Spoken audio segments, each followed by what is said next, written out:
sí, y share screen, y estoy abriendo la perashá de Pekudé en el Me'amlo'ez, y es una cosa muy importante y muy interesante. Ama no tenía tiempo para pasar por el texto, así que está con todos los hierros que vamos a badcar y corregir juntos. Entonces, diremos Ansina. Estamos empezando entonces con la parte sobre Moshe y Besalel y cómo Besalel fraguó todas las cosas que el Dios le mostró a Moshe. Vamos a ver por qué esto de mostrar es importante, porque hubo cosas que sin el slide el texto no ayuda. Ansina que por ejemplo, vamos a ver cómo la menorá. Moshe no entendió que el Dios quiere de él hasta que el Dios no le mostró la menorá, porque es una fragua o una construcción bastante complicada. Y diremos Ansina. Y Besalel, estás viendo, ¿no? Lo mismo que estoy viendo yo. Así que, ¿qué pasa ahora? Dios, ¿qué pasó? Sí. Lo quiero hacer un poco más grande para que se vea un poco más. Sí. Dice Ansina, y Besalel hizo todo lo que encomendó Hashem a Moshe. Quiere decir que afiló las cosas que no le dijo Moshe Suribi, fue maskim en acordanza, su da'at, quiere decir inteligencia, y afiló en todo lo que le encomendó el Shevit Baraj a Moshe en monte de Sinai. Quiere decir que este Besalel era una persona de tanta capacidad que bastaba con que Moshe le diga y él inmediatamente sabía lo que hubo que hacer, aunque sea que Moshe propio, que no era, diremos Ansina, Moshe era más de humanidades. Y este Besalel era más un ingeniero. Entonces, cuando se muestran a un profesor de humanidades, cuando el santo bendicho él propio le muestra cosas, cuando estas cosas tienen que ver con el ingeniería, Moshe Rabbeinu no entiende todo y hay que mostrarle slides para que entienda. Pero después, cuando él viene y se lo cuenta a Besalel, siendo un ingeniero que sabe cómo las cosas deben o deberían funcionar, lo entiende de sí para sí. Tanto si Moshe no le muestra slides y tanto si Moshe le dice una cosa y no todas. ¿Dónde es que el Shevit Baraj le dice a Moshe, va y dile a Besalel, hazme a mí Mishkan y el Aarón y los Kelim? Ahora, el Mishkan es el santuario. Quiere decir el Bet HaMikdash andante, el santuario andante, un chadir andante, el cual con el tiempo convertirá a ser el templo, el primer templo, el templo de Salomón, y después el segundo. Dice, va y dile a Besalel, hazme a mí Mishkan, quiere decir el santuario andante, y el Aarón, quiere decir el armario en el cual se guardaba una copia de la ley y unos cuantos requisitos más, lo vamos a ver. Y los Kelim.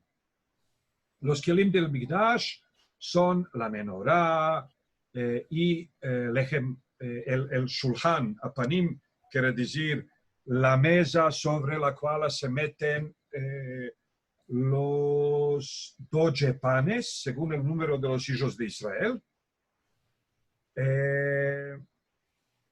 Y esto ya lo hablamos una vez, que cuando Moshe subió al monte de Sinai para recibir la ley, la gente se quedaron en bajo y empezaron a decir, este Moshe que nos quitó de la tierra de Misraim, no sabemos qué le afectó, y vinieron a Aarón y le dijeron que les haga unos dioses que vayan frente de ellos. Y cuando Moshe abajó del monte de Sinai, entonces los vio tomando parte en la idolatría, tomando parte en la Avodah Zará. Y convidó a todos en diciendo mi Ladonai Elai, ¿quién está con el Dios? Que venga conmigo, y vinieron solamente los de Leví. Y después, inmediatamente, viene la perashá del Mishkan. Y de la semijut de las perashiot, o de la semijut de los eventos, ambecimos una cosa, que el Mishkan propio y después el templo no es una cosa que el Dios tiene menester de ello de sí para sí, sino es más como un compromiso con la gente. ¿Qué modo de compromiso? El Dios dice, bueno, un monoteísmo profundo, conceptual, inmaterial, no labora con la muchedumbre de la gente. De otro lado, no estoy de acuerdo de ningún modo y de ninguna manera que me representen ni con un corderico, ni con un culebro, ni con una oveja, ni con una vaca, afilú, ni con un hombre o una mujer o una criatura, ninguna cosa, ningún ídolo, ninguna cosa que podría presentar o representar mi cuerpo. Así que el máximo que el Dios está pronto de salir frente a la gente es el máximo. Es decir, bueno, yo la mano no la tengo, la cabeza no la tengo, los pies no los tengo. Diremos que sí que tengo una silla, y es importante que es una silla y no es una cama, porque el Dios no duerme. Y enfrente de esta silla tengo una lámpara y tengo una mesa, ¿no? Así que el Dios parece ser también muy intelectual, porque esto parece como una camareta de un académico, ¿no? Y no. Así que lo que tiene es una silla, una lámpara y una mesa. Y la silla está en el Kodesh HaKodashim, y para separar el Kodesh HaKodashim del Kodesh hay ahí un parojet, y enfrente del parojet, a la sud, se topa la menorá, y al norte se topa la mesa. Y estos son los kelim del Mishkan. Y esto es el compromiso que el santo bendito él era pronto de hacer con los... el micrófono lo tengo en otra camareta, idiota. Sí. Dice, este es el Mishkan con sus kelim, y esto es el máximo o lo máximo del compromiso divino, que el Dios no tiene cuerpo, así que tiene una silla, una mesa y todo lo que dijimos. Ahora, ¿dónde es que el Shemit Baraj le dijo a Moshe, Vaidila Besalel, hazme a mi Mishkan, y el Aarón y los kelim? Fue Moshe, y le dijo a Besalel, haz el Aarón y los kelim y el Mishkan. Ahora estamos viendo que el santo bendito él primero le dijo Mishkan, y después el Aarón, y después los kelim. Después fue Moshe y le dijo a Besalel, haz el Aarón, al revés. Y los kelim y el Mishkan. Le dijo a él, mi señor Moshe, usanza, o mi señor Moshe, sin el pesic aquí. Usanza del mundo es que el hombre fragua en primero la casa, y después hace los kelim que se tienen de meter dentro de la casa. Y si es como dices tú, que haga en primero los kelim, y después el Mishkan, ¿sí? Los kelim que tengo de hacer en primero, ¿dónde los meteré hasta que hago el Mishkan? Quizás Sansite encomendó el Shemit Baraj que haga en primero el Mishkan, y después el Aarón HaKodesh, y después los kelim, según te estoy diciendo yo. Con otras palabras, él como un ingeniero sabe que primero hay que fraguar la casa y después hay que fraguar a los atuendos de la casa. Dice, le dijo a él Moshe, tienes razón en lo que dices. Y así es lo que me encomendó el Shemit Baraj. En primero el Mishkan, y después el Aarón, y detrás los kelim. Y parece que por esto se llamó tu nombre Besalel, Allora, ¿qué quiere decir Besalel? Be quiere decir en. Sel quiere decir solombra. El quiere decir el Dios. Entonces, Besal el es el que está en la sombra del Dios. Ahora, cualquier persona que no conoce hebreo, en empezando la Torah, pierde totalmente todo, 80% de elementos cómicos, ¿sí? Y también muchas cosas simbólicas y cosas, por ejemplo, Yod. Según la tradición judía, el libro de Yod fue escrito por mano de Moshe. Esto es una de las tradiciones que aparecen en el Talmud. Ahora, Yod viene de la palabra hebrea Eva. Eva quiere decir el odio. Yod, entonces, es el odiado. Y entonces hay que entender que todo el acontecimiento sí que es totalmente se puede ascribir a Moshe, que en el tiempo que estaba mirando el rebaño de el rebaño de Yitro, ¿no? De su consuegro, entonces pensaba de los sufrimientos de Israel. Y en pensando de los sufrimientos de Israel, escribió este libro que se llama Yod. Y también ahí vienen los tres amigos para lo afalagar y para lo consolar a Yod. Y los que desconocen el hebreo, entonces se pierden. ¿Por qué? Porque los tres hablan tres veces, así que hay unas tres rondachas, y los tres son logoreicos y hablan mucho. Y cada vez que hablan unos 2 o 3 perakim cristianos enseguida. Y muchas veces repiten uno lo que dijo el otro el tercer. Y uno se pierde y no sabe qué son las cosas que hay que escribir a este, y qué son las cosas que hay que escribir a este, y qué son las cosas qué son las cosas específicas, qué son las cosas que las dice solamente este y ninguno más. De tanta repetición, tanto de ocasión, es decir, los tres hablan en 3 ocasiones, y tanto la repetición del contenido causa que uno se pierda. De otro lado, los que saben hebreo no se pueden perder porque se detienen del nombre. Y el nombre de cada uno de ellos significa algo.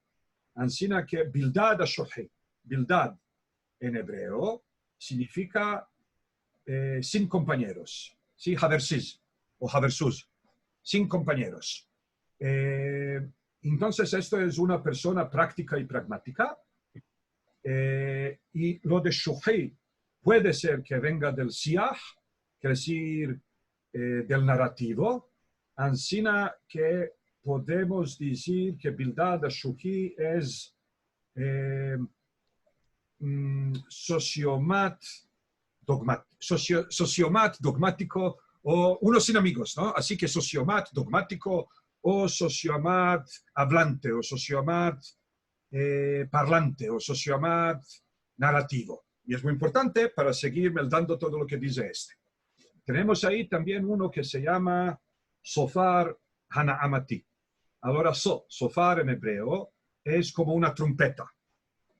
Entonces es como portparol, como el portavoz de la armada, el portavoz de su majestad el rey, el portavoz de algo.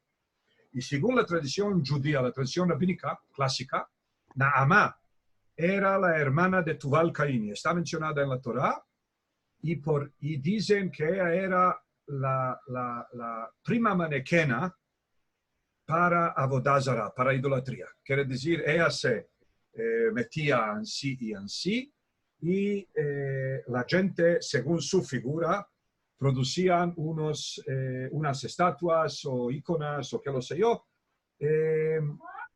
arrodeándose frente a ellas y haciendo así, a ver, ¿qué hemos hablado? ¿De dónde viene? Ah, de aquí. Bueno, entonces, retornando al pasuk.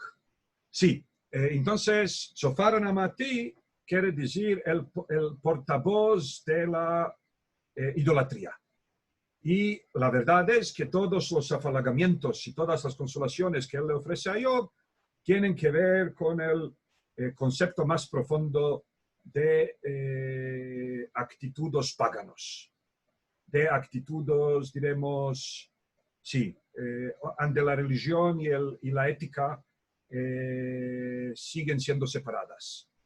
Y tenemos, ¿a quién tenemos más ahí? Bildad Ashochi, Shofar Namati, Elipaz Temani. Allora, Eli quiere decir en hebreo midio, y paz en hebreo quiere decir oro. Así que Elipaz quiere decir el midio es oro. Quiere decir una persona que lo interesa solamente lo material, el provecho y así semejante. Entonces, cuando uno se detiene de esta información simple, no va perdiéndose. También, por ejemplo, cuando dice que los que desconocen hebreo pierden también elementos cómicos. Por ejemplo, la mujer que ayudó a los hijos de Israel de captar la ciudad de Jericó se llamaba Rahab. Y Rahab significa ancha, y muchos quieren creer que tiene que ver con su profesión porque era una prostituta, ¿no? Y así semejante, hay muchas cosas. Bueno, entonces aquí lo interpretan el nombre de Besalel como uno que vive en la sombra del Dios. ¿Dónde es que el Shemit Baraj le dijo a Moshe? Va y dile a Besalel, hazme al Mishkan y el Aarón y los Kelim. Pues Moshe le dijo a Besalel, haz el Aarón y los Kelim y el Mishkan. Le dijo a él, mi señor Moshe, usanza del mundo es que el hombre fragua en primero la casa y después hace los kelim que se tienen de meter dentro de la casa. Y si es como dices tú, que haga en primero los kelim y después el Mishkan, los kelim que tengo de hacer en primero, ¿dónde los meteré hasta que hago el Mishkan? Quizás así te encomendó el Shemit Baraj, que haga en primero el Mishkan y después el Aarón a Kodesh. Ahora, aquí estamos viendo que él ajusta la palabra a Kodesh, y es un tema y un sujeto muy importante. Este Aarón, este armario se llama armario del Berit, ¿no? Y los ashkenazis llaman el armario donde se guarda la Torah, en cada cal y cal lo llaman Aarón HaKodesh, y los sefaradim no. Los sefaradim lo llaman Ejal, y es una cosa muy... a mucha gente les parece que todas estas diferencias entre los sefaradim y los ashkenazis son unas cosas solamente de, ¿cómo llamarlo?, de nombradía. Son cosas de nombres.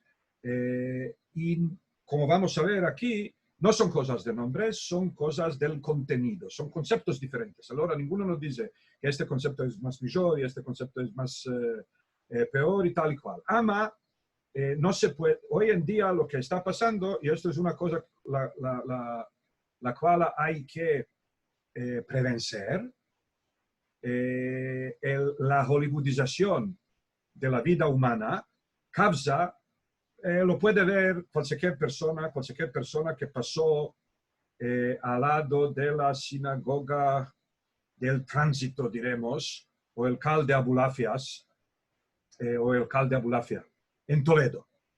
A la derecha de la esnoga se topa una estatua del Samuel Todros Abulafia, el patrón del Cal. Y cómo lo tienen imaginado los buenos de los españoles cristianos, con una kippah, aunque sea, que al tiempo de su estancia en Castilla del rey Pedro no hubo kippahs ni entre los ashkenazís, y sobre una cuanto y cuanto que no las hubo entre los sefaradís, que las desconocieron hasta últimamente, hasta el siglo XX. Y muchos siguen desconociéndolas. Y no solo esto, sino que el Atacá también tiene un Maguen David por encima. Y el tío, el Ripi Samuel, tiene unos zulufes, ¿no? Que es una cosa que la desvaloparán los judíos de Aifto en el siglo XVI y después se empatronarán de ello los Hasidim de Polonia por otras razones. Bueno, si hay primos en esto, entonces lo diré también. Los primos para desvalopar la idea de las peot fueron los judíos misris o misrelís. ¿Sí? Eliezer, ¿no se llama Buklas? Se llaman buklas también, se llaman buklas. Buklas son más de las muchachas y de las criaturas. A mí, bueno, son cosas totalmente personales. A mí no me queda bien decir para los hombres buklas, ¿no? Para las criaturas y para las mujeres sí. Además, sí, bueno, son las buklas, al cabo del cabo, son buklas. En cualquier caso, los zulufes, que ¿no? No son, ¿Cómo? no son los zulufes. ¿No son qué? Zulufes. Zulufes se dice para los machos, y esto es lo que dije antes, Sí. la intervención de Simha. Sí, para los machos yo digo zulufes, no digo zulufes nunca para una mujer y también no digo nunca zulufes para una criatura, zulufes para los machos. En cualquier caso, los primeros que los desvaloparon fueron los judíos misirlís. ¿Y por qué?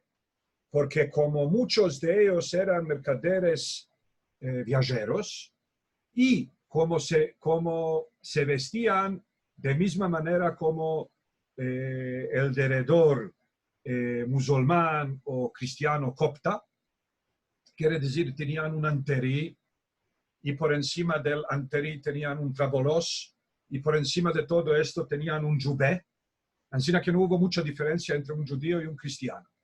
Así, y afuera de esto también, si lo llevan al Bet Haim o si lo llevan para hacerle la rejizá antes del enterramiento, es que tiene el berit también, mismo como cualquier musulmán. Y los judíos, así dice la leyenda, los judíos tenían miedo de que los enteren junto con los musulmanes. Y por esto hicieron un signo de afuera de su judaísmo. Según los documentos, no parece ser una cosa que imposaron los no judíos sobre los judíos. También no podemos saber con seguridad si la razón por qué desarrolló el uso fue justamente esta para separarse, porque esto también puede ser una derashá posterior, no sabemos. En cualquier caso, esta derashá sí que existe, que los judíos de Misraim tenían zulufes, y la derashá dice que los tenían para que si un mercader viajero se muera y lo topen como met mitzvah, para no pensar que se trata de un musulmán, tenían estos zulufes y con esto todos decían, este es un judío, y entonces lo llevaban a una Hebra Kedoshá para que los judíos se empatronen de su cuerpo y lo enteren. No importa si la drashá es justa, el facto es justo. En el siglo XVI eran los judíos de Misraim que tenían los zulufes.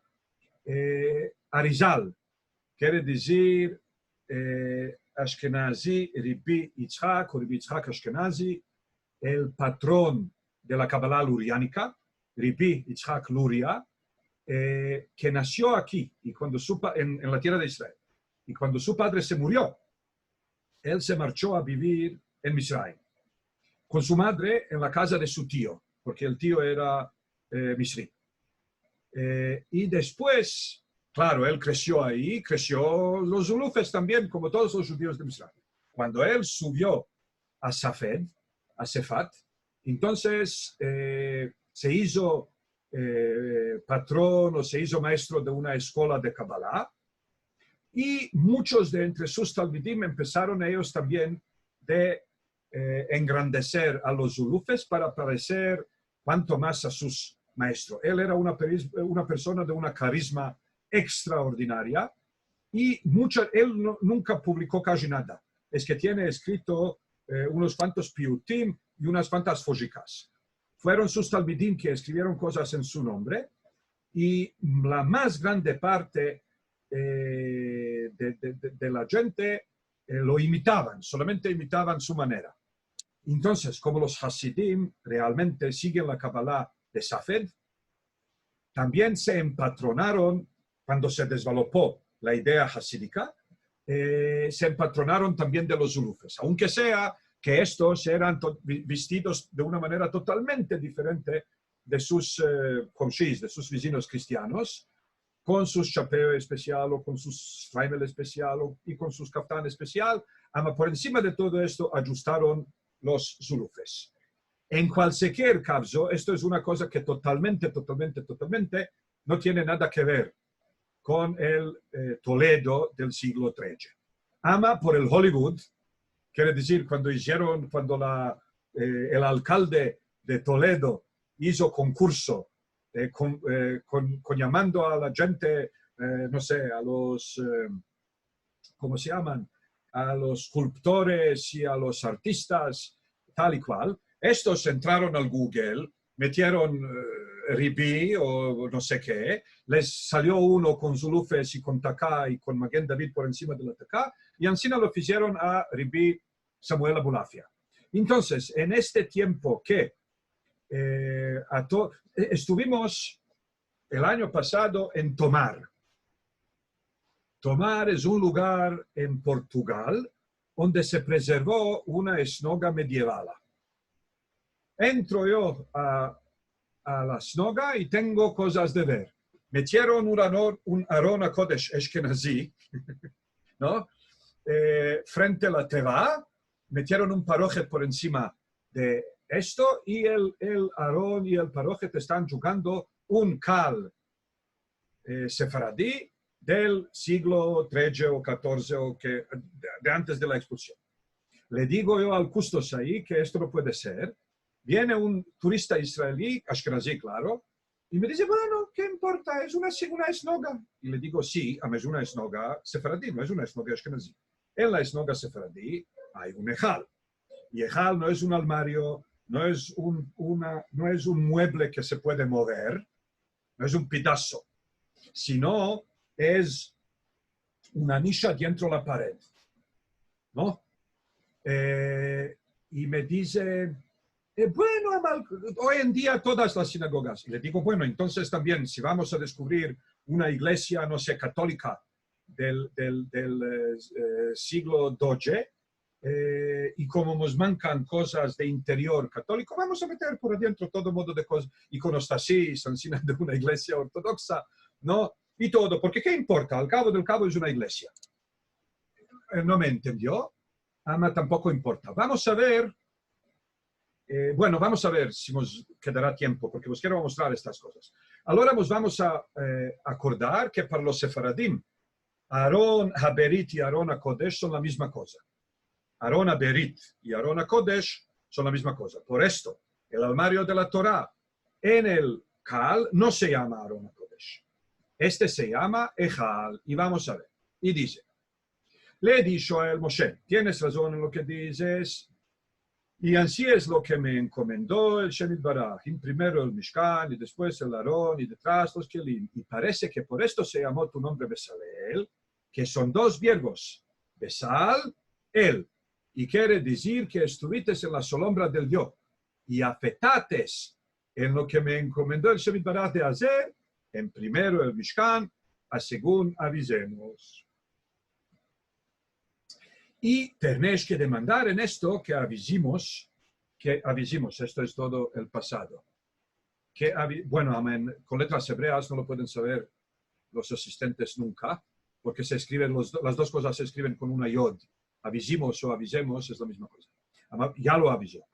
Y tenéis que demandar en esto que avisimos, que siendo el Shem Yitbaraj le dijo Besalel, que vido Moshe a voltarle el ceder y decirle la vuelta, que hiciera los Kelim primero.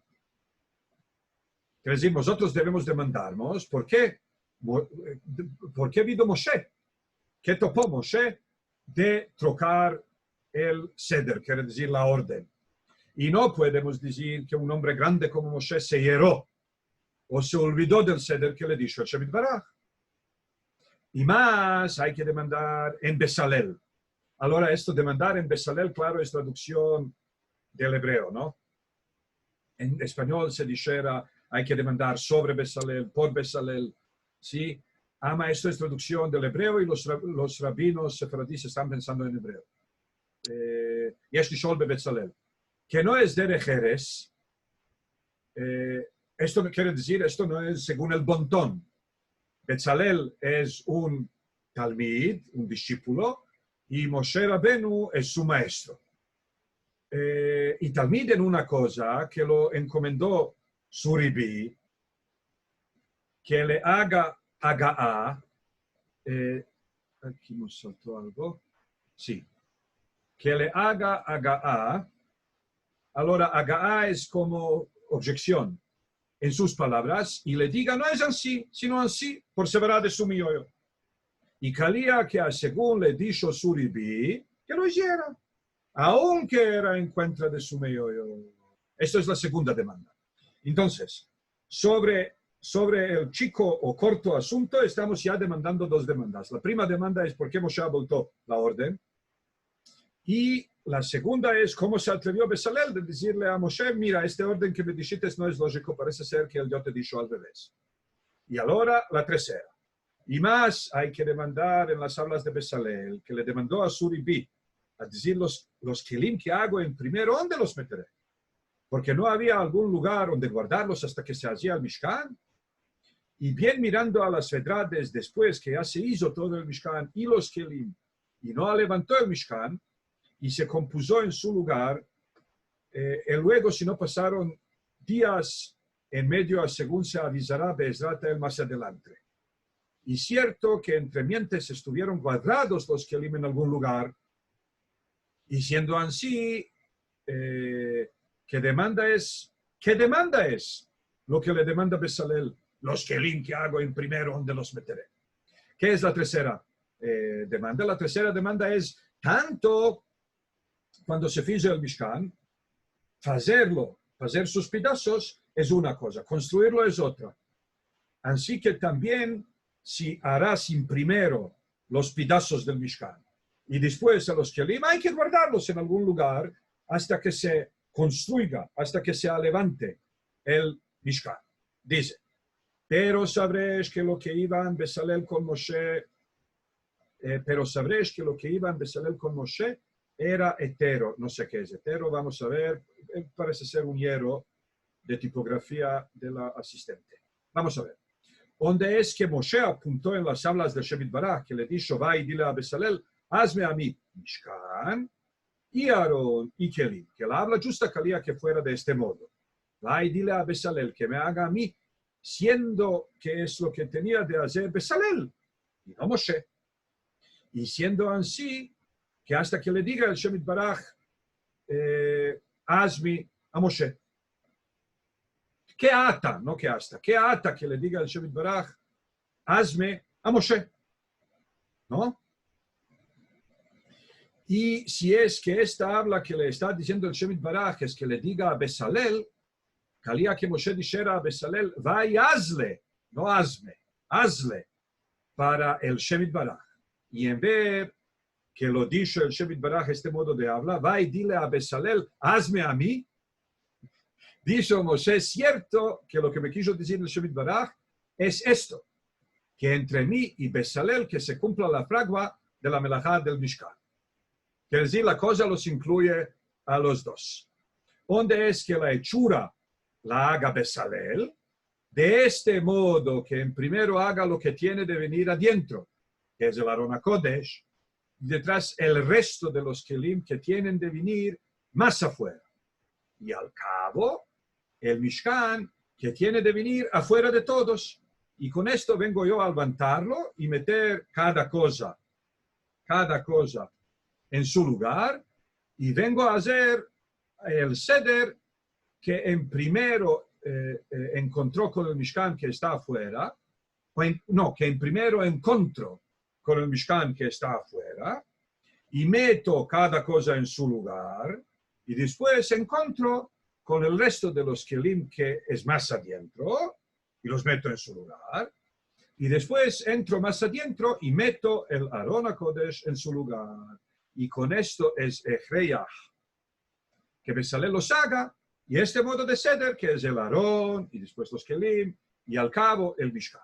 Y yo, cuando voy a levantarlo y meterlo en su lugar, que empiece con lo que me viene en primero. Adelante, que es el Mishkan, y detrás los Kelim, y después, que entro más adentro, meto el Aarón en su lugar. Y por esto Ahora, todo esto, el Mehaber nos está contando en nombre de Moshe en prima persona, quiere decir, Moshe está pensando de voz alta. Esto es una de las razones por qué los sefaradim eran enamorados de este libro, porque el libro actualizaba la Torá y la convertía en como una, diremos, telenovela hablada, porque no es una cosa así aristoteliana, descriptiva, sino una cosa muy humana. Moshe va, piensa, entonces aquí tenemos los pensamientos de Moshe, que Moshe piensa de sí para sí y entre sí. Y por esto le dijo a Besalel que hiciera el Aarón en primero, y después los Kelim y el Mishkan. Y Besalel entendió que Moshe lo quiso decir, que lo hiciera todo él. Tanto él, quiere decir Besalel, tanto la hechura como la levantadura, y meter cada cosa en su lugar. Y por esto le demandó que no es así la usanza del mundo.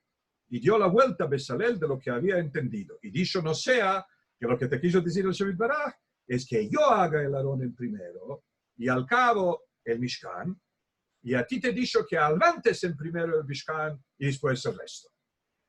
Entonces le dijo Moshe, lo que entendiste ahora es la verdad. Y en la sombra del Dios estuvites, donde afetates en las aulas que me dijo el Shemit Baraj, que esto es lo que me quiso decir. Y hay quien dice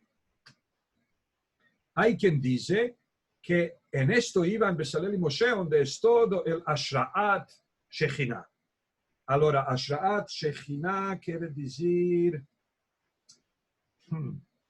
inspiración y también el abashamiento. Quiere decir hacer abashar la Shekhinah, la pan presencia o la presencia divina.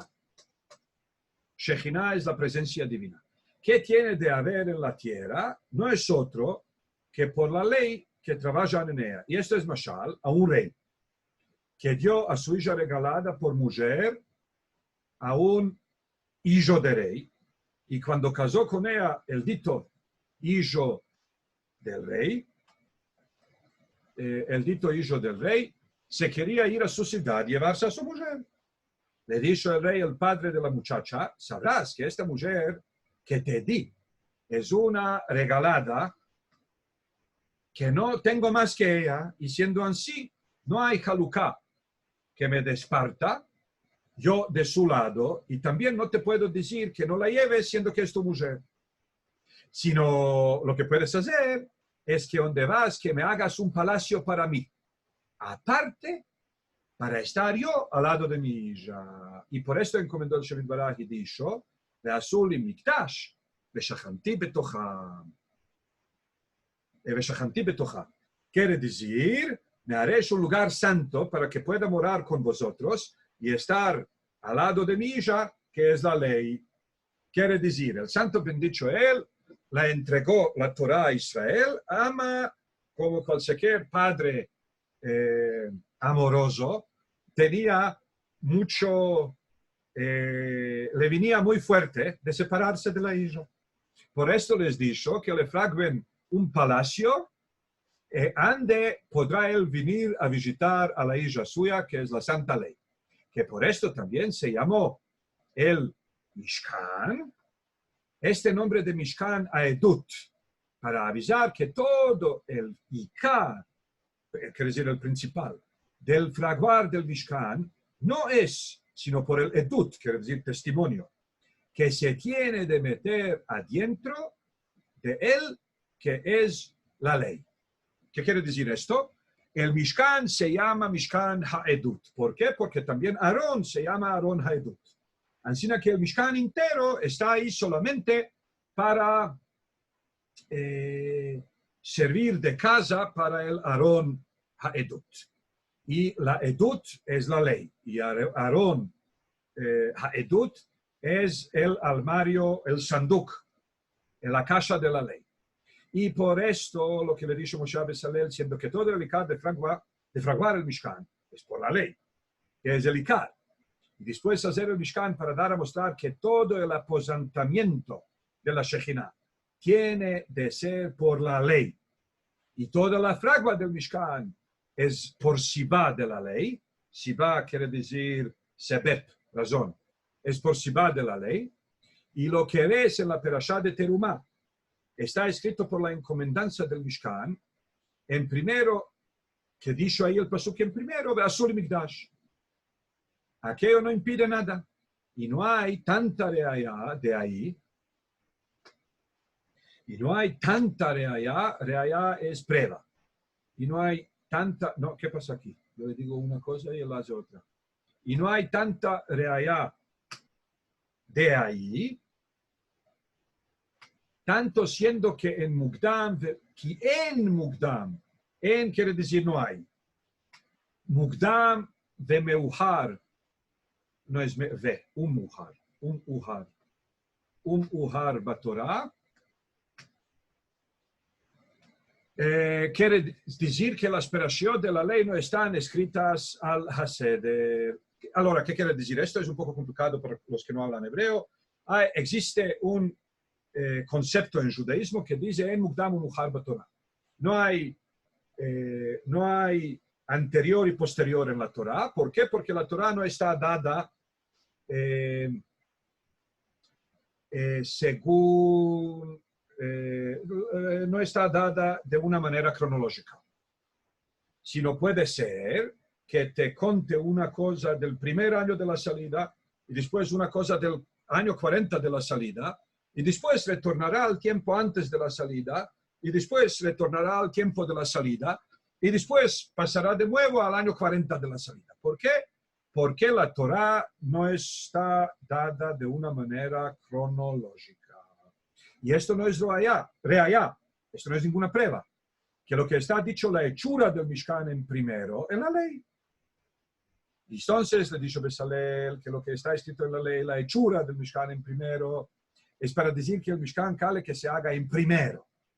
Y aún con todo, que el Icar es la ley, y con esto calía que en primero se hiciera el Aarón HaKodesh, como dices tú. Pero el Shemit Baraj nos quiso empezar doctrino grande a vosotros, que para alcanzar la ley y el Ashra Shekhinah, quiere decir aposentamiento de la Shekhinah, que son cosas santas, es de hacer en primero Ahaná, aprontamiento. En nosotros que tengamos nuestro corazón limpio por adentro, que aquello es lo que importa, de modo que seamos buenos judíos y temerosos del Dios Baruj Hu y patrones de alma, que con esto tope el lugar limpio donde posar la Shekhinah y la ley santa. Y esto es lo que dice el Taná en los Pirkei Avot. Kol sheirat heto kodemet lechokhmato, chokhmato mitkayemet. Kol shechokhmato kodemet leirat heto, en chokhmato mitkayemet. Quiere decir, todo el que aconanta a ser temeroso del Dios y espantarse del pecado antes de trabajar en la ley, aquella ley y aquella chokhmah que trabaja después se le sostiene en su poder, porque se llama que topó la ley, lugar limpio y santo donde posar, y no se menea más de ahí. Pero, si no le aconantó el temor del pecado, y era liviano en el judaísmo, aquella ley que trabaja y aquella chokhmah no se le sostiene en su mano, sino hace alas y se vola, siendo que no topa lugar limpio donde estar. Quiere decir, cualquier persona que se teme del pecado, quiere decir, Yirat Hashem o Yirat Hachet, Kademu la Torah. Son como un prerequisito para la Torah. Si la persona no tiene ningún miedo, ningún temor del pecado, No importa cuánta Torah que empezará, toda la Torah que empezará se le abolará. Y de otro lado, si la persona tiene temor del pecado, entonces fragua un lugar donde la Torah puede detenerse. Dice, y con esto se llama que lo que está escrito en la ley, la encomendancia del Mishkan en primero, es ejreach para avisarnos dito doctrino, que hagamos nosotros en primero a Haná, para que pose la ley. Y según hace el hombre la casa, que es a Haná en primero, para meter después los kelim, así también cale hacer en primero a Haná, que es el Mishkan, y después hacer el Aarón, que es el lugar de la ley. Y cierto que esto es lo que me vino a empezar la ley, y no lo otro que dices tú, que aquello no quiere empezar, que todo el mundo ya lo sabe, que la bajada de la Shekhinah que bajó en la tierra no es sino por la ley. Bueno, esto lo entendimos todo. Quiere decir que la razón por qué la Torah trocó la orden es por pasarnos un mensaje batini, se dice en turco, quiere decir batini, quiere decir esotérico, un mensaje esotérico. Y hay quien dice que lo que iba Moshe y Bezalel era en esto, donde es que usanza del mundo es que cuando la persona quiere hacer algún hijo, como Derech Mashal, que quiere fraguar una cosa para morar en ella, lo que es, bueno, aquí no está claro. Es que la usanza del mundo es que cuando la persona quiere hacer algún hecho, esto no es ningún hijo, sino hecho, Pesik, como Derech Mashal, que quiere fraguar una casa, no es cosa, una casa para morar en ella, lo que le viene en el pensamiento en primero es el tajlit de la casa, que es la morada. Y después piensa que para morar es ejreyach, de aparellar los maridos y los meteles y todo el ejreyach que se tiene de menester para fraguar la casa. Estos no son ningunos maridos, parece ser maderos o algo. Vamos a ver, yo creo que son maderos. No tuve tiempo para pasar por encima de todo. Bueno, y cuando va a tomar el hecho en la mano, lo que pensó al cabo que es el fraguar los maredos. Los maredos y toda la ajaná, no se fraguan los maridos. Y toda la ajaná que se tiene de menester lo hace en primero, y lo que pensó en primero, que es el morar, lo hace al cabo. Viene a ser que en todo hecho, la persona de hacer lo que piensa en primero queda de hacerse el cabo, y lo que pensó al cabo se hace más en primero. Bueno, lo mismo aquí, que siendo que todo el tajlit de hacer Mishkan es por el Aarón de la ley, que por esto se llamó Mishkan Edut, según se avisó arriba. Por esto el encomendar de Moshe Bezalel, en el encomendar de Moshe Bezalel, le encomendó por el Aarón en primero, antes del Mishkan. Y no es que le quiso decir que hiciera el Aarón en primero, sino lo que le quiso decir es que el principio del pensamiento fue por el Aarón, y todo el tajlit de hacer el Mishkan es por Sibá, del Aarón de la ley. Y Bezalel, siendo que era Jajam Gadol, lo entendió a Moshe hasta el cabo, si sudá de lo que quiso decir, y dijo, cierto que lo que me encomendas por el Aarón en primero es a decirme que todo el tajlit del Mishkan es por el Aarón de la ley, que es el principio del pensamiento. Y siendo así, cale tomar en primero en la mano a hacerlo del cabo del pensamiento, a hacerlo de al cabo del pensamiento, que es hacer el Mishkan, que así es la usanza del mundo, que en primero fragua a la persona la casa y después mete dentro de ella lo que pensó al principio. Dice, y Moshe le otorgó a Bezalel lo que dijo, que esto fue lo que quiso decir él también. Y hay quien dice, no es ahí, y hay quien dice que lo que demandó Bezalel a Moshe fue esto, donde es que Bezalel se asaventó de las encomendandas todas del Shem Baraj en la hechura del Mishkan, que visto que en la hechura de cada Keli que le encomendaba que hiciera, le decía que hiciera la abodá apropiada de cada Keli. Onde, Keli quiere decir atuendo, onde es que en la hechura del Aarón le dijo, del Aarón titen aedut, quiere decir, dentro del Aarón meterás las tablas de la ley. Y en la hechura del Shulchan le dijo, venatata a la Shulchan lechem hapanim. Venatata, creo. A la Shulchan lechem hapanim. Ahora, quiero a mostraros una cosita.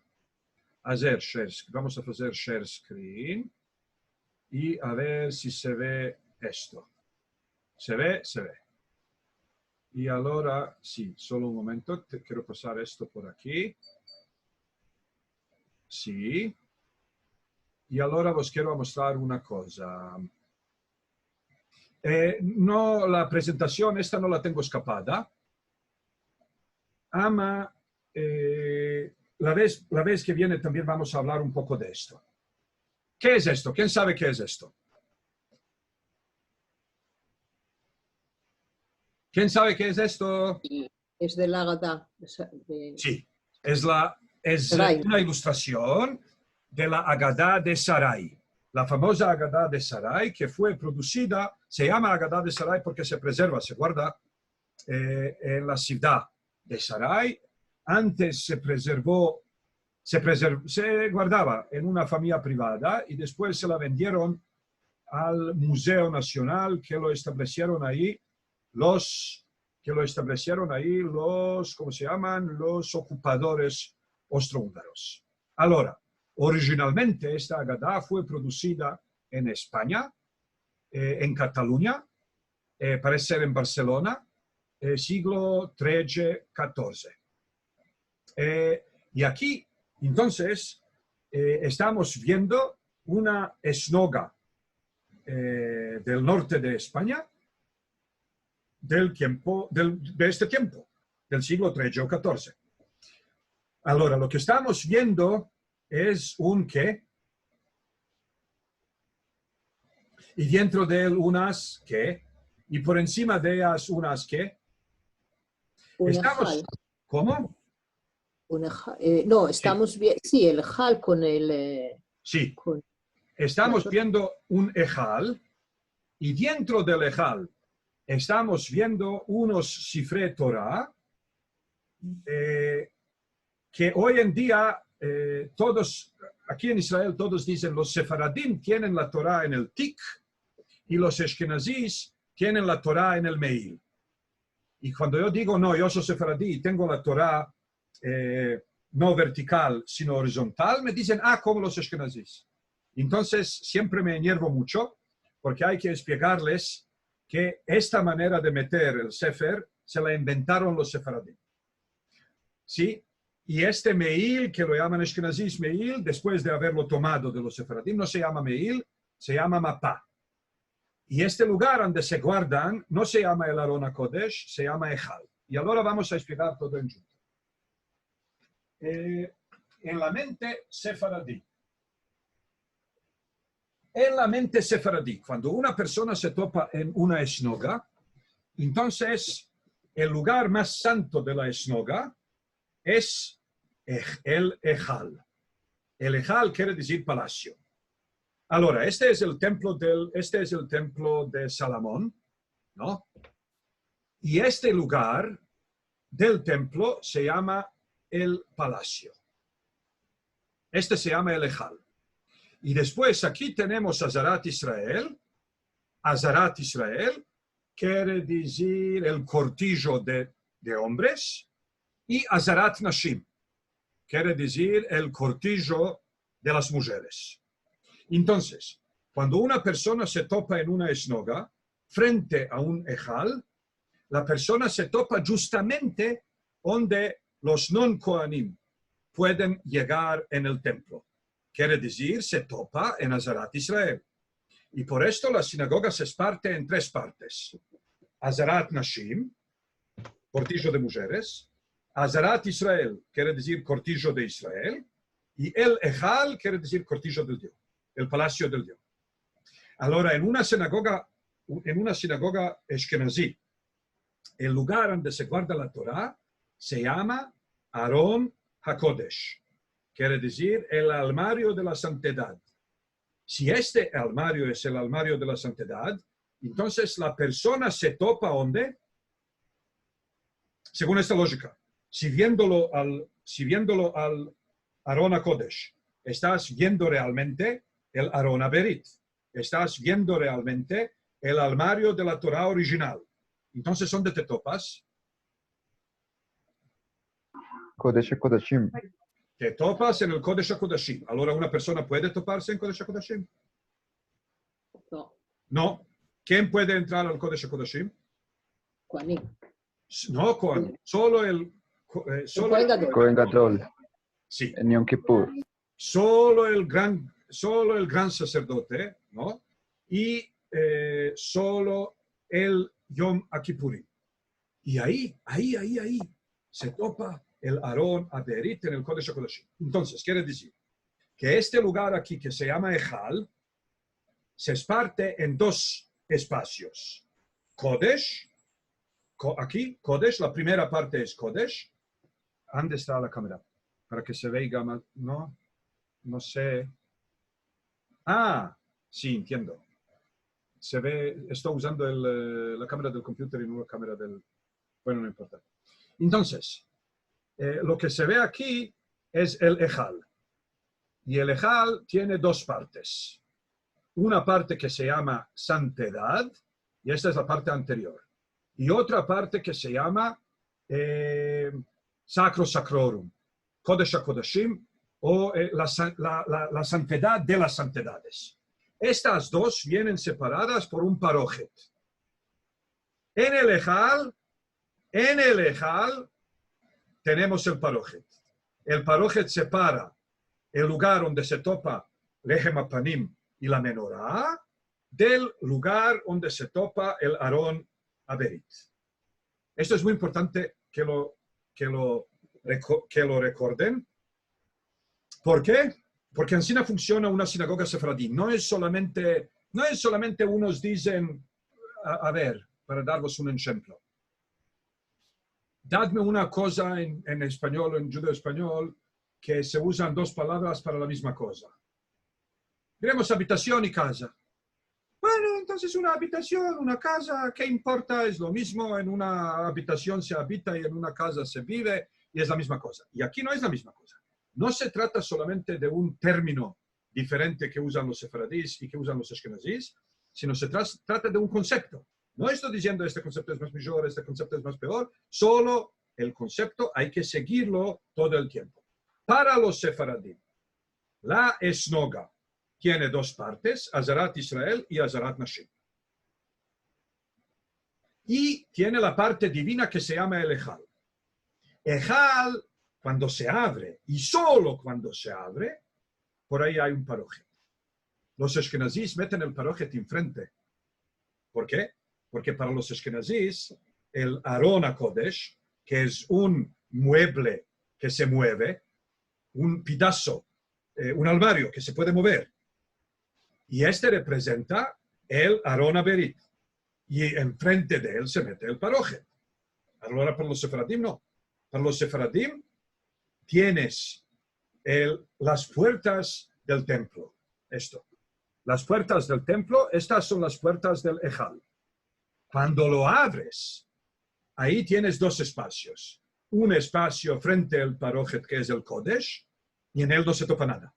Y después, al mover el parojet, entras al Kodesh HaKodashim. Por ahí está el Aron HaBerit con la Torah. ¿Entienden? Bueno, y ahora lo voy a explicar aquí. Vamos a ver todo en junto. Estamos viendo aquí entonces que en el siglo XIII-XIV los sefaradim en España tienen libros con un mantel, no dentro de un tic como los judíos orientales, sino en un mantel. Y por encima del mantel estamos viendo estas coronas que se llama Keter Torah o la corona de la ley. Y ahora vamos a ver, bueno, aquí las estamos viendo mucho más. Estamos viendo que están muy altas, muy delgadicas, muy altas. Comparado con esta mujer, ¿no? Estamos viendo entonces que el Sefer Torah, junto con su corona, tiene más de 1 metro. Lo miran de aquí, ¿no? Tiene más de 1 metro. Ahora nosotros conocemos los libros de la Torah. Los libros de la, los Sefarim tienen unos chicos de 30 centímetros, otros medianos de 50, 50 y pico, y unos muy grandes de 60. ¿Cómo entonces el Sefer Sefaradí es tan alto, cuando realmente el Kelaf, o el Gevil, o el pergamento sobre el cual está escrito el libro, es 60? ¿Cómo entonces ganamos otros 30 centímetros? 15 abajo y 15 arriba. Y aquí lo vamos a ver. Aquí se ve de la Agadá de Barcelona también cómo hacen subir el libro a la teva y se ve cómo el Sefer tiene una corona y también se ve cómo está alto y delgado. No ancho, ¿no? Sino delgado y alto. Y también se ve que es un mantel. Entonces, aquí estamos viendo de la sinagoga de Awendanan, de Fez, un ejal sefaradí típico. Un ejal sefaradí típico es como los capís, los she'arim, las puertas a otro edificio. Quiere decir, tú te topas en el tremo del templo, tú te topas en la azará del templo y enfrente de ti está el templo. ¿Entienden? Este es un ejal sefaradí típico, clásico. No es un armario, sino una pared, y cuando se abren las puertas, en la pared hay una nisha. Bueno, aquí cuando se abre el ejal sefaradí, por ahí estamos viendo el parojet de adentro, no de afuera. Los Ashkenazis, para los cuales el Aron HaKodesh es Aron HaBerit, meten el parojet enfrente. Para los sefaradim, para los cuales la Torah es Aron HaBerit y el ejal es el palacio con sus espacios, el Kodesh y Kodesh HaKodeshim, el parojet está dentro del armario. Hoy en día todo se mezcló. Uno puede hoy en día entrar en un cal sefaradí con un parojet enfrente. Se todo mezcló. Aquí estamos viendo una teva, donde se embesa la Torah, y la teva no está horizontal, sino viene un poco así, ¿no? ¿Por qué? Porque la Torah no está Torah vertical como de los orientales, sino Torah horizontal, que se mete para meldar encima. Entonces, para que la persona la melde mejor, no se trata de una cosa estrecha, sino de un poco de, digamos, unos 20 grados, ¿no? De levantamiento a la dirección de los hoyos del meldante. Bueno, aquí la parte se ve muy bien, como la cosa viene un poco levantada. Sí. Esto es, aquí estamos viendo, bueno, a mi tía y a mi prima, más fuera de esto también, estamos viendo una teva en el Kehal Sion o Kehal Mediano o Kehal Emsa'i de los 4 cales sefaradíes en Jerusalén. Estamos viendo una teva sefaradí verdadera y por detrás estamos viendo una Aron HaKodesh que no pertenece a este lugar, una Aron HaKodesh Ashkenazí, que lo trujeron y lo metieron y está con su parojet enfrente. Porque hoy en día en Israel se todo mezcló y ninguno más no sabe qué es el uso suyo. Ahora podemos ver aquí, de nuevo, retornándonos al Fez, a la sinagoga de los Avendanán. En la sinagoga de los Avendanán podemos ver cómo meten los sefaradim al sefer dentro el ejal. De nuevo, bueno, se acuerden solamente de lo que tienen visto aquí y vamos a seguir. Esto es ejal de la sinagoga de Sahaim, Estambul, 1983. Ahora miren bien. Todos los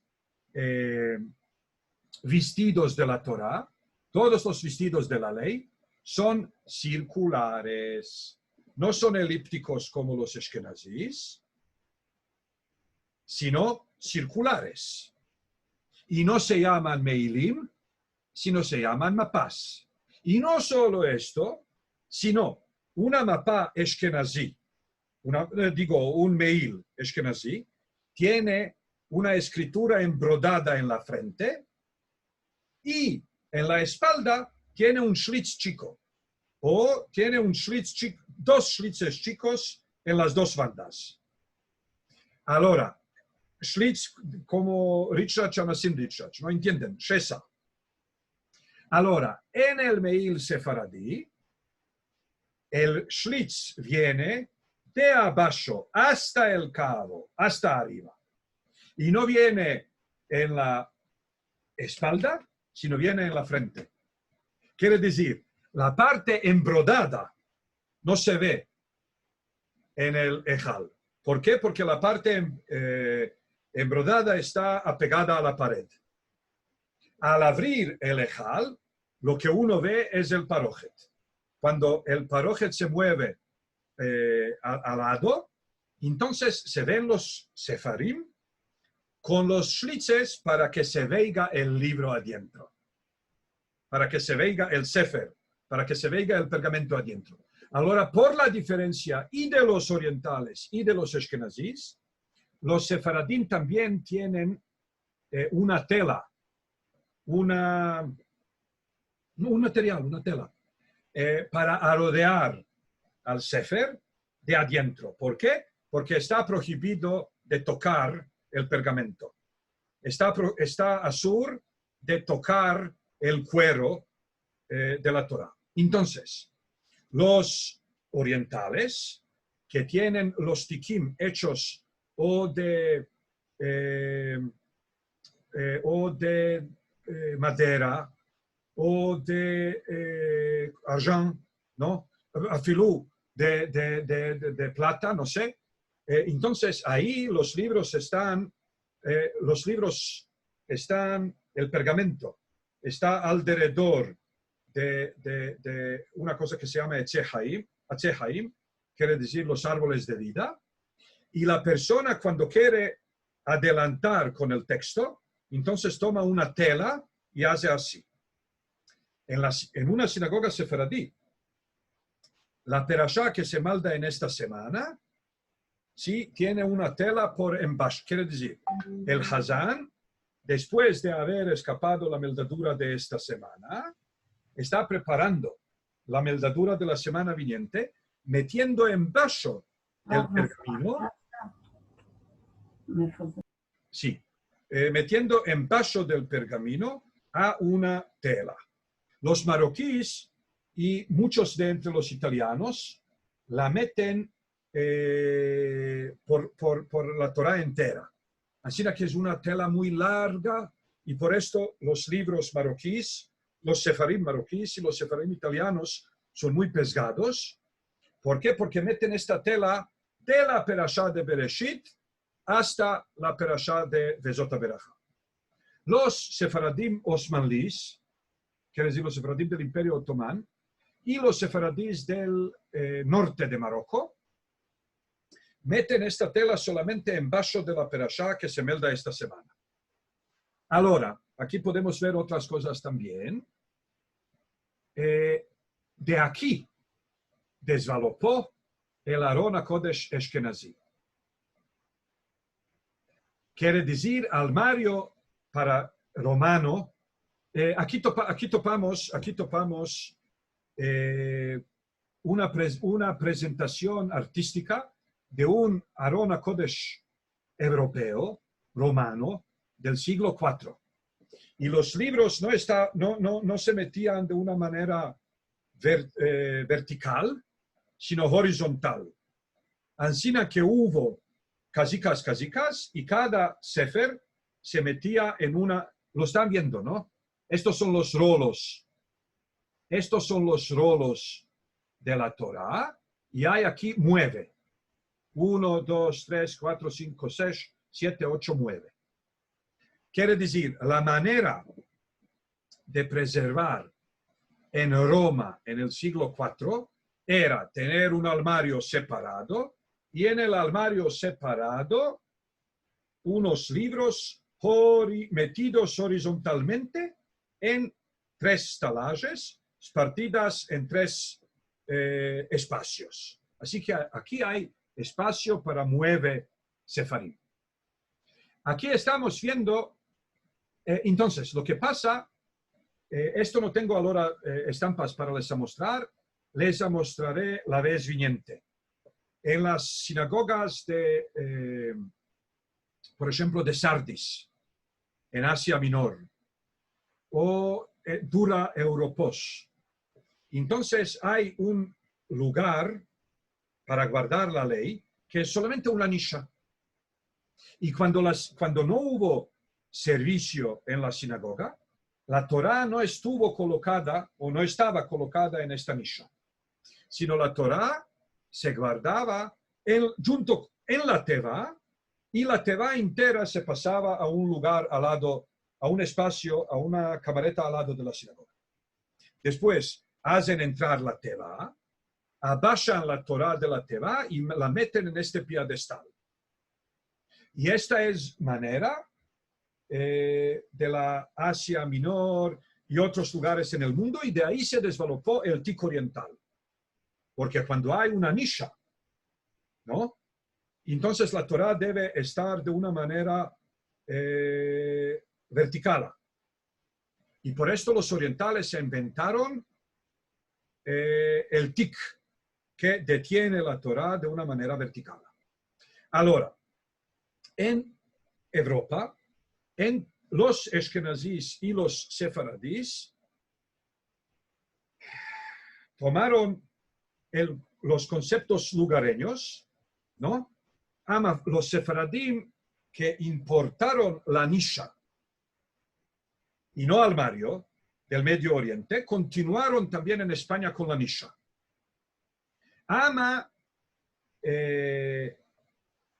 Viendo la manera de preservar los pergamentos ahí, en la cultura romano-greca o greco-romana, ellos son los primeros que hicieron el libro que no toca la pared.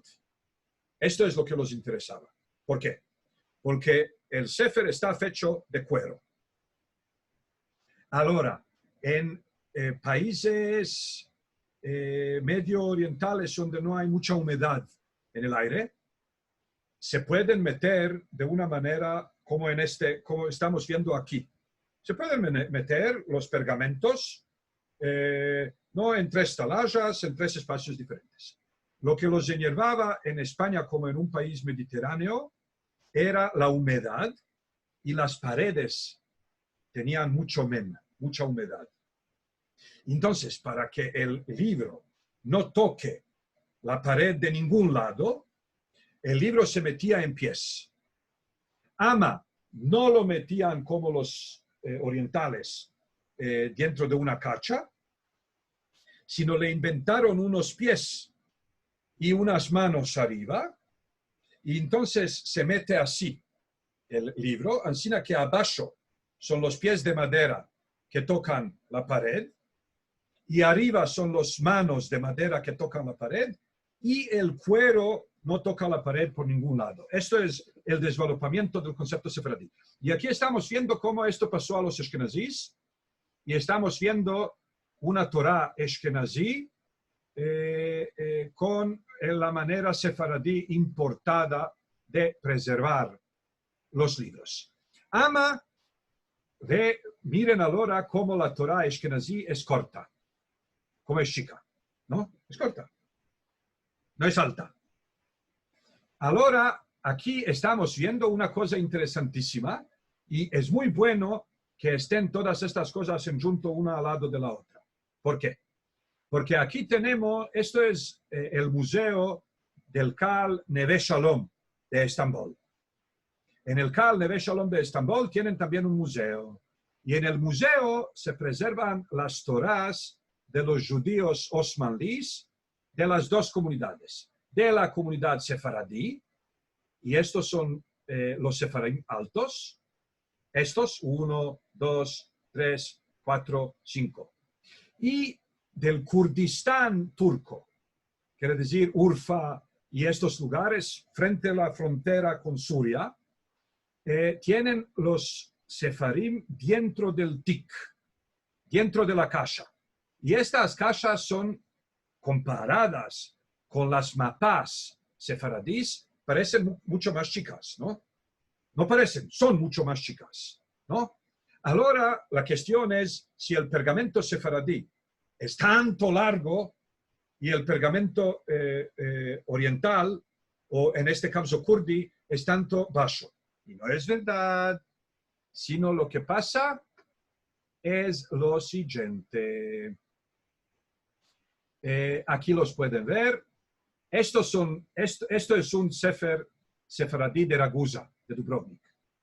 Y lo que estamos viendo aquí, que estas maderas que se llaman Aseh Haim, por encima de los cuales se enrola la ley, estos tienen unas coronas que hacen parte del bastón propio, que hacen parte del Es Haim propio. De vez, las coronas son 2, ¿no? Como vemos aquí. Y después, la mapá sefaradí viene por encima de estas coronas. Así que el libro parece muy alto y delgado. ¿Por qué? Porque aquí tenemos una de 3 coronas. ¿No? Y lo que pasa es, aquí ven, las 3 coronas están bajo la mapá. Lo que los ashkenazíes llaman meir. ¿No? Aquí solo la tercera corona sale y esto es de la banda izquierda y de la banda derecha no sale del todo. Bueno, entonces, esto es como parece un libro sefaradí, alto y delgado. El pergamento es mismo como el Mizrahi. Y lo hacen alto y delgado porque le ajustan unas coronas. Bueno, ahora estamos viendo que estos discos, esto es lo que está debajo de las coronas. En los libros sefaradís, en el siglo XV, XVI, XVII, XVIII, eran unos discos bastante chicos. Y por esto, con un keresh, así se llama en hebreo, con un keresh circular, se podían encubrir los 2 discos. Ahora lo que empieza un poco a entrar entre los sefaradim, entre los ashkenazíes es normativo, y entre los sefaradim es un poco nuevo, son los kerashim elípticos. ¿Por qué? Como los discos se hacían más y más grandes, ¿no? Para que el cuero del rolo tenga unas fronteras de abajo y de arriba, entonces no bastaba más con un keresh circular, porque la distancia entre los 2 discos se hizo más grande. Así que en ciertas comunidades sefaradís, entre los sefaradís occidentales, Ámsterdam, Londres, New York, mismo como entre los muchos sefaradís en Italia, y por esto también viene a Ragusa, que tuvo un atadillo con Italia todo el tiempo, vienen estos un poco elípticos. Ahora los ashkenazíes son totalmente elípticos. Así que un sefer ashkenazí es elíptico. Y un sefer sefaradí, la más grande parte de los sefaradim, hasta ayer seguían siendo circulares. Ahora, esto es como parece un sefer sefaradí de adentro. Ancina lo meten en el ejal, que el shlitz viene frente a la persona que lo abre. No como los ashkenazíes, que meten la parte embordada enfrente y el shlitz por detrás. ¿Entienden? Bueno, cuando se abre el libro no se ve el pergamento. ¿Por qué? Se ven las 2 cosas. Se ve la tela que arrodilla la perashá y se ve la fascia. Sí, ahora os mostraré. Bueno, aquí se ven las 2 cosas. Esta es la mapá. Esta es la tela que se llama yeria. Y esta yeria está solamente guardando y preservando la perashá de la semana. Y por encima de esto se mete una fascia. Y en muchos lugares meten la fascia de arriba hasta abajo, así que no se ve nada de la hiería, se ve solo la fascia. Pero cuando se quita la fascia, queda la hiería. Ahora, los ashkenazíes no tienen la hiería del todo. Los sefaradís tienen la mapa, la hiería y la fascia. Los orientales tienen el tic, y dentro del tic tienen una cosa que la llaman mapa, que con esta mapa se cierra el rolo para poder decir la verajá, y con esta mapa también se hace adelantar o retornar en el texto. Bueno, aquí se ven todas las tres partes de una Torah sefaradí. Y aquí vienen una de Marruecos, que no basta solo que tiene esta tela, sino les meten dos mapas, una por encima de la otra, ¿no? Bueno, todo esto es de Marruecos. Y aquí estamos viendo esta surah, esta forma trapezoidal de los sefaradim occidentales, ¿no?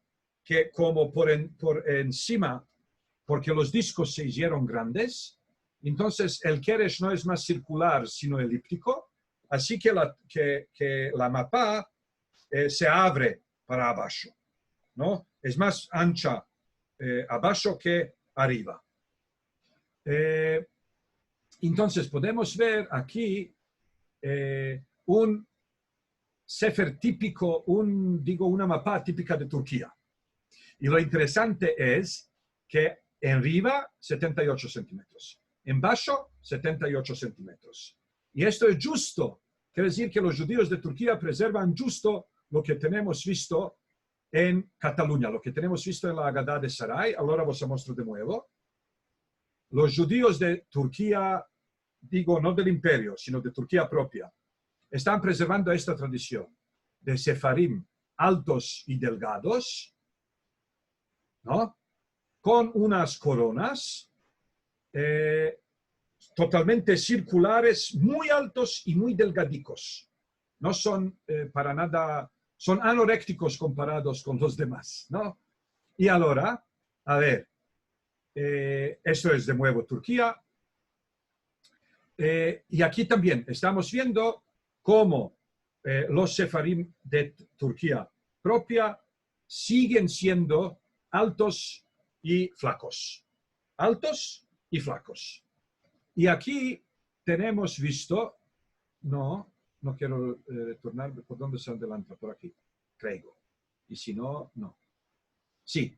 Ahora, tenemos visto que en Dubrovnik ya empezó a entremezclarse tradición italiana y sefaradí occidental, y por esto el keresh de arriba se hace un poco más elíptico. Ama los libros, o los sefarim, no los libros. Los sefarim siguen siendo altos y delgados, ama un poco más gordos que los turcos. Esto es un libro de este es un sefer de Bulgaria, y también que estamos viendo que el keresh de arriba se hizo un poco más elíptico. Ama el sefer sigue siendo delgado. Este es un libro de Tanjir, un sefer de Tanjir de nuevo, esto es Casablanca. Bueno, y estos son los sefaradim occidentales de Londra y de Ámsterdam y semejante. Ahora, en Turquía también empezó a anchearse la mapa en bajo, y aquí estamos viendo, ¿sí?, una mapa que arriba tiene 65 centímetros y en bajo 84. Ama el keresh sigue siendo circular. Y aquí también estamos viendo que lo del trapez es solamente un ajustamiento de 2 centímetros, porque estamos viendo que el... no. 92 centímetros es la largura. Y después, esta parte de arriba 94 y esta parte de abajo 143, quiere decir medio metro. Quiere decir se anche o se anchea. Aquí podéis ver la tela que se llama yeria, que tienen solo los sefaradí. Esto se llama la yeria. Y ahora otra, sí, aquí se ve mucho más bueno. Y esta es la fascia que se mete por encima de la yeria. Ahora, lo típico de los sefaradim es que una grande parte de los kelim que pertenecen al ejal eran del segundo uso. ¿Y por qué? Porque está escrito en la Torá que el Dios le dijo a Moshe que la gente traigan terumá. Terumá, Leshon Learim, terumá es alzamiento. Que alcen al Dios una donación. Y entonces la gente empezaron a quitar, ¿no?, los anillos y los yerdanes y las fronteras y todo esto. Bueno, en la tradición sefaradí se preservó. Entre los ashkenazíes vas a ver que el parojet está afuera y está hecho para ser parojet. Y cuando se mueve el parojet y se abre ante los ashkenazíes el armario, se ven los sefarim con unos meilim que fueron hechos desde prima mano para ser meilim. Y por encima de estos meilim se topan unos tasim, unos maginim, ¿no?, que también fueron hechos para esto. Ahora, entre los sefaradim, estamos viendo aquí una, ¿cómo se llama?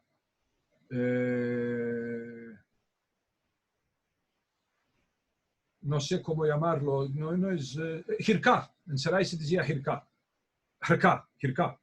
jirká simlá en hebreo moderno.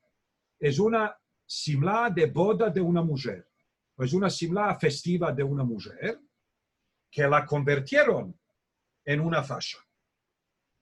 Ahora, este es el Beta Knesset más importante sefaradí de Jerusalén, es Ribaz, Rabban Yohanan ben Zakkai, y estamos viendo que estos siguen preservando la tradición sefaradí tal y como era, del Ejal, que no es un armario, sino como un edificio totalmente diferente, como una entrada a un edificio, con los parojot adentro.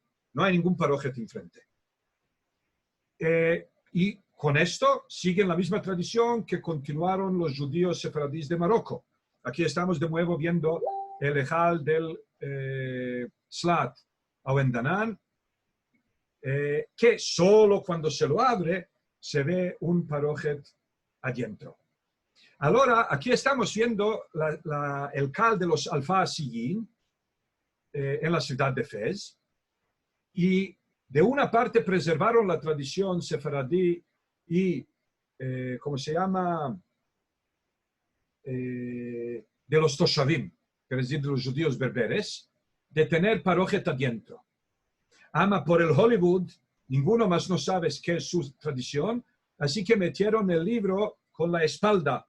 Cuando se abre el ejal, el libro se ve con la espalda y no con la frente.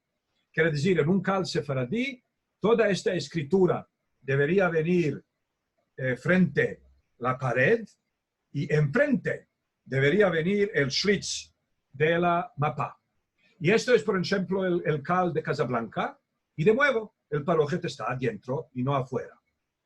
Bueno, ¿qué más os quería mostrar aquí? Sí. Bueno, a ver, sí que tengo unas cuantas estampas más. A ver también qué horas son. Bueno, este es el cal grande sefaradí, el cal sefaradí más grande en Europa. Hoy en día sobrevive solo el edificio. A Mansina parecía el cal grande de Sarai, Y de nuevo estamos viendo el Ejal como un edificio magnífico aparte, como entrada a un edificio, no es un armario. Y ahora estamos llegando a lo que a mí me place mucho. Este es un parojet sefaradí. ¿Y qué ven aquí? Realmente estamos viendo un Sirmalí organ, o Sirmalí organ. ¿Qué quiere decir Sirmalí organ? En las casas osmanías se echaba en vaso. Quiere decir, hubo unos colchones metidos en los seques por alrededor de la casa. En la noche se quitan los colchones y se estiran en vaso. Y solamente la mujer, la parida, la mujer que parió, se traía a la camareta central de la casa, se traía cama franca. ¿Qué es cama franca? Las camas nuestras de hoy. Oh, no, que parecen, ¿no? Como de Luis XIV. Y esto se llamaba cama en alto o cama franca. Y por encima de esta, esta se encubría con un Sirmalí organ. Sirmalí organ quiere decir una cosa que la muchacha la aparejó esperando el día de su boda, asentada con su madre, estaba aparejando el ashugar. Y una parte de la ashugar hace este Sirmalí organ que lo usa para, después de parir, cuando recibe la visita dentro de unos cuantos días, entonces la mujer está estirada en la cama y encubrida con esto. Y después, ahora esto es más importante, lo más importante. Cuando se abre un Ejal sefaradí, la primera cosa que se ve es un parojet. Y un parojet es una cosa familiar. Un parojet no es un parojet con leones y con tablas de ley y con menorá y con toda simbología masculina, sino es un Sirmalí organ que es un ashugar de una nona. Y después, cuando la mujer parió 5, 8, 10 criaturas, después ella manda al Kaal, a su Sirmalí organ, ¿y qué se hace? Esto es, ven aquí, se toma el Sirmalí organ, hecho de seda o hecho de cadifa, ¿cómo se llama? ¿Sí? Y en medio de las viñetas, en medio de la muestra, solamente... ¿Velour? ¿Se llama velour? Se llama también velour. Existe una palabra medieval. Velour es una palabra moderna. No, yo sé. En español es terciopelo. Español de España es terciopelo. Pero sí, es velour y es en ladino, sí, también. Sí, en ladino también se dice cadife. Cadife o catife, sí. Sí, cadife es del hebreo, cadife es del turco. ¿Cómo? Catife. Catife en hebreo, catife. Sí, cadife o catife. Existen las dos. Hay otra también, palabra que no me acuerdo ahora, que es mucho más medieval. No me viene de mano. En cualquier caso, es muy interesante de ver que misión Teset Torah Udvar Adonai Yerushalayim, Kodesh Ladonai, Nedavat Abraham Umazal Asher, Bat Yosef Padro, Zichron Libraja. Así que se toma un yorgan y se ajustan palabras hebreas de dedicación. Así que yo quiero ahora haceros un viaje mental a un Kaal sefaradí. Quiere decir, tenemos un Ejal cerrado. Cuando se abre el Ejal, la primera cosa que ves es el Sirmalí organ de tu nona, o Sirmalí organ de tu madre, o Sirmalí organ de tu tía, o Sirmalí organ de tu primo, de la tía de tu primo, ¿no? De la mishpachá. Aquí también, no, bueno, es este mismo. Aquí lo vemos encolgado enfrente, porque por el Hollywood ya se perdió la tradición. Debería estar encolgado adentro. Y lo que estamos viendo que es un Sirmalí organ. y con palabras hebreas embrodadas posteriormente, que no hacen parte del diseño. Aquí estamos viendo esto me place de ainda más de los Srmali organes, quiere decir vestimentas de boda de las mujeres, que también convierten en parojot. ¿Sí? Aquí estamos viendo, yo no sé cómo interpretarlo. Puede ser que en un cierto momento, en estos Srmali organes, dejaron de ilustrar, diremos, todo y dejaban aquí una parte para poder ajustar la dedicación. O también puede ser que este es uno de los pocos que fueron hechos directamente para el Cal. Ama, esto es mucho más típico para los sefaradí. Y aquí lo pueden ver. Un Srmali organ con inscripciones ande te deja, ande hubo espacio, por ahí se ajusta. O si no, como aquí, aquí estamos viendo que no quedó ningún espacio. Entonces lo que hicieron es que hicieron una tela, ¿no? Un pedazo de paño y ahí embrodaron la dedicación y la apegaron o la pusieron por encima de todo. Aquí lo ven. Y esto es para los que desconocen. Esto es una sukkah comunitaria. En el Imperio Otomán se hacía también una sukkah grande en el cortillo del Cal y se colgaban, por la diferencia de la cultura israelí, donde en las sukkot están colgando todo modo de cosas que no tienen ningún valor, ¿no? En las sukkot sefaradís se colgaban las cosas, tanto en las familiares como en las comunitarias. Ahora, claro, en una casa la gente no tiene parojot. Ama lo que colgan son chilimes, si tienen persianos, si tienen afganíes, si tienen... Ama los más preciados de los que tienen, los encolgan en una sukkah. Todo lo más preciado de la casa se trae a la sukkah. Y en una sukkah comunal se meten los más preciados parojot y en otra pared se meten, como estamos viendo aquí, boches. Boches o boches, que también son como unos paños de mesa o unos paños del hammam, también hechos de mano y embrodados y todo. Ahora, esto es la cosa también muy sefaradí. Estos son los Maginé Torah sefaradís. ¿Y qué son?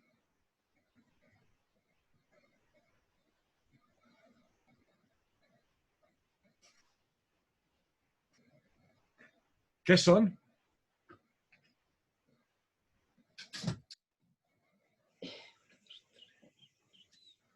Os mostraré. Este es un Torah Ashkenazí, hecho de antemano para servir para lo mismo, ¿no?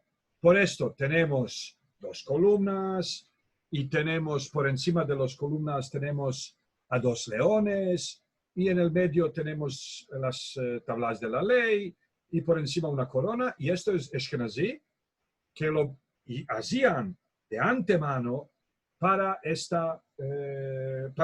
labor o para esta función. Ahora, el sefaradí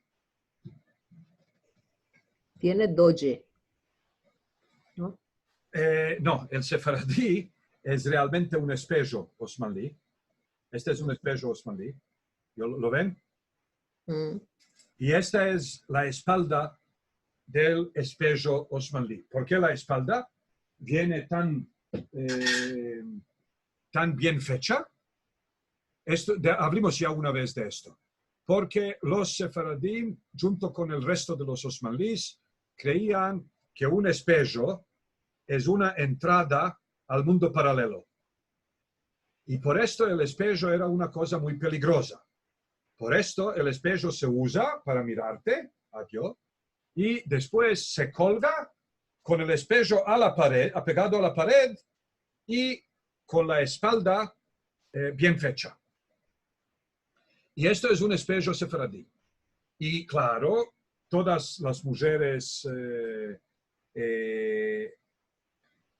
honradas tenían uno. Y cuando la nona se muere, entonces su espejo, la familia lo entrega a la comunidad. ¿Y qué hacen? Ajustan arriba una dedicación. Y esta dedicación se nota inmediatamente, se nota de los altos cielos que esta dedicación no hace parte del atuendo, ¿no? Sino que fue apegada después. Y aquí tenemos otro espejo Osmanli, ¿no? Que de nuevo se murió la nona, los nietos entregaron el espejo a la comunidad y ajustaron aquí una placa de dedicación. Y aquí estamos viendo un espejo donde hubo un poco de lugar. Esto no es una cosa apegada, sino era como un cherchivé del espejo propio que no tuvo ninguna inscripción. Vinieron los nietos y escribieron la inscripción, ¿no? Y aquí también hubo lugar y ajustaron la inscripción. Y esto es una chanta. Las chantas también eran como unas bolsas de catifé o de cadifé. Y tenía... Eliezer, ahora me acordé cuál era catifé, era viudo. Sí, eso es la palabra. Sí. Viudo, sí. Entonces, esta es una facha de una chanta. La chanta era una bolsa de viudo, de velour, y tenía solo como una facha enfrente hecha de oro. Y bueno, entonces de nuevo se muere la nona, se quita la bolsa, se toma la facha, se ajusta una inscripción y aquí estamos viendo una cosa parecida también a la que tengo aquí en la mano. Esto es una paftá. ¿Qué quiere decir paftá? Dos paftás se meten aquí en un kaish osmanlí de mujeres y de hombres, ¿no? Y entonces, de vez en cuando las paftás vienen circulares, dos, de vez en cuando vienen parecen como lágrimas, no así, y de vez en cuando parecen así. En cualquier caso, basta con dejar una a la sinagoga, quiere decir, una se perdió y la otra la hacen, y así parece apegada al sefer. Bueno, entonces aquí estamos viendo de nuevo un sefer turco, alto y delgado. Y ahora estamos viendo a lo de los rimonim. Y por esto os quiero mostrar, quiero retornar a una de las estampas anteriores. Ven, un sefer marroquí aquí no tiene, aunque sea que está metido al revés, ama no tiene rimonim. Aquí también, a ver, ¿dónde está? Aquí arriba, un poco más arriba, sí. ¿No? Un sefer marroquí dentro del Ejal no tiene rimonim. Tangier no tiene rimonim. Tangier no tiene rimonim. Bulgaria no tiene rimonim. ¿No? Dubrovnik no tiene rimonim. Como está hecho en el Ejal. Ahora, bueno, en el museo, claro, están ya todos con las coronas, con los ketarim y con los rimonim, y muchos de los rimonim con el emblema del Imperio Otomán, quiere decir media luna con la estrella. Lo ven aquí, por ejemplo. Media luna con estrella. Bueno, aquí os quiero mostrar una cosa. Sí, esto. Aquí estamos viendo una cosa que a mí me da un poco de desreposo, porque no lo entiendo. Aquí estamos viendo el Ejal del Kal Eshaim de Estambul, y estamos viendo todos los sefarim adornados con los rimonim y con los ketarim. ¿Y por qué esto me hace maravillar? Os mostraré. Porque aquí, como tenemos visto en este cal marroquí, que es cal Saadón de Fez, estamos adelantando, sí, está aquí. El cal marroquí, esto lo tenemos visto todo, sí. Sí. Sí. Bueno, los rimonim están alrededor de la teva. ¿Por qué? Porque se venden. Ahora, si el sefer sale del ejal con los rimonim, entonces no se pueden vender los rimonim. En mi cal se venden. Por esto los rimonim están metidos alrededor de la teva. Mismo como aquí en el cal Saadón de Fez. Mismo como aquí ande nuestros hermanos caraítas. También los caraím. Este es su cal de Jerusalén, de la ciudad vieja. Y también tienen los rimonim alrededor de la teva. ¿No? Bueno, entonces, al quitar, viene el shamash y dice, señores, ¿cuánto dan por la petija? Y lo canta. Y la gente dice, 100,000. 100,000 y 20. Y entonces él canta. 100,000 y 20 por la petija, 100,000 y 20 segunda vez, 100,000 y 20 zaha. Después, ¿cuánto dan por los rimonim? Y se venden los rimonim, ¿no? Y entonces la persona que mercó los rimonim viene a la teva, el jajam le da los rimonim a la mano y le echa un misheberach. Y él sigue con los rimonim al ejal. Entonces, la persona que pagó para quitar el sefer, lo quita del ejal.